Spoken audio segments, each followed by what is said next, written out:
50 വയസ്സായ ഒരു പെൺകുട്ടിയുടെ കൈ വെട്ടി മുറിച്ചില്ലേ? ആര് തരും നിങ്ങൾക്ക് ഇനി വോട്ട്? ആര് തരും വോട്ട്? കളിച്ചുകൊണ്ടിരിക്കവേ കയ്യിന്റെ എല്ലൊന്ന് ചെറുതായി ചതുങ്ങിയതാണ്.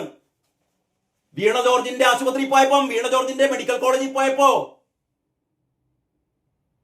ചികിത്സാ പിഴവ്, ആ കുട്ടിയുടെ കൈ പോയി. 9 വയസ്സുകാരിയുടെ കൈ മുറിച്ച വീണ ജോർജ്, നീയൊന്നും ഒരു കാലത്തും ഗുണം പിടിക്കില്ല കേട്ടോ.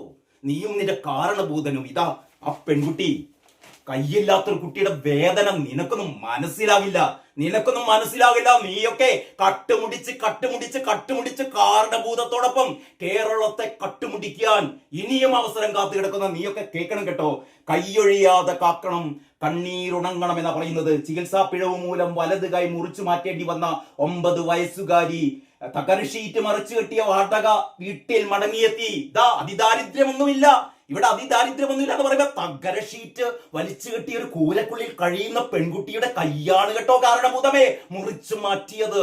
ഇത് കണ്ടുകൊണ്ടിരിക്കുകയാണ് കേരളത്തിലെ ജനങ്ങൾ കേട്ടോ. പിന്നെ എങ്ങനെയാണോ നിനക്ക് വോട്ട് തരിക?